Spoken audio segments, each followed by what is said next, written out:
سلام.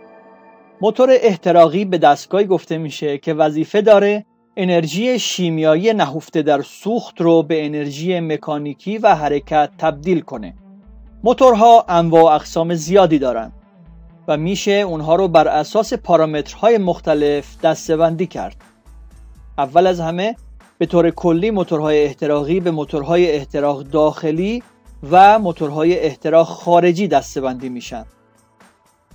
در موتورهای احتراق خارجی احتراق خارج از موتور اتفاق میفته و باعث تبدیل آب به بخار خیلی داغ شده و فشار بخار پیستون موتور رو به حرکت در میاره. امروزه از این نوع موتور به ندرت در وسایل نقلیه استفاده میشه. موتورهای احتراق داخلی رو هم از نظر مکانیزم گردش محور به 3 دسته عمده تقسیم میکنیم. موتورهای توربینی که احتراق در اونها به صورت پیوسته انجام میشه و انواع و اقسام موتورهای جت نمونه از این موتورها محسوب میشن. همونطور که میدونید این موتورها اکثرا در هواپیماها به کار گرفته میشن. مکانیزم بعدی مکانیزم پیستونیه.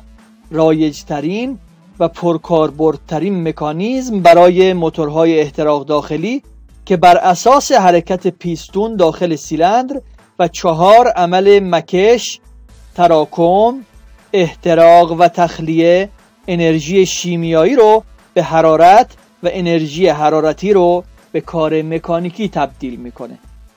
سومین نوع موتور از نظر مکانیزم گردش محور به موتورهای وانکل معروفه. در موتور وانکل روتور داخل یک محفظه بیضی شکل میچرخه و 4 عمل مکش، تراکم، احتراق و تخلیه به طور همزمان و در حین چرخیدن در اطراف هر روتور انجام میشه.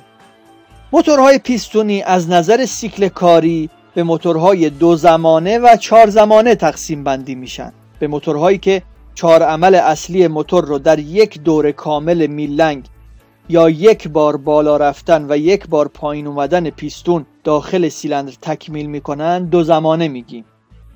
یعنی عمل مکش و تراکم در یک زمان و احتراق و تخلیه هم در یک زمان انجام میشه. موتورهای 4 زمانه با هر بار بالا یا پایین رفتن پیستون یکی از فعالیت‌های اصلی مکش، تراکم، احتراق و تخلیه رو انجام میدن و سیکل کامل کاری اونها در 2 دوره میلنگ تکمیل میشه.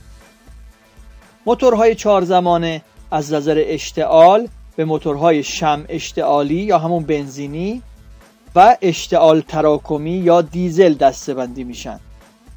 عامل احتراق سوخت در موتورهای بنزینی و گازسوز جرقه ولتاژ بالای خارجیه، در حالی که در موتورهای دیزل هوا فوق‌العاده متراکم و داغ میشه و پاشیده شدن گازوئیل روی اون اشتعال رو ایجاد میکنه.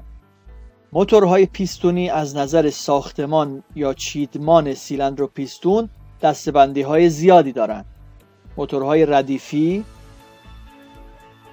موتورهای وی شکل یا خرجینی، موتورهای تخت یا خوابیده، موتورهای دبلیو شکل، موتورهای رادیال یا شعاعی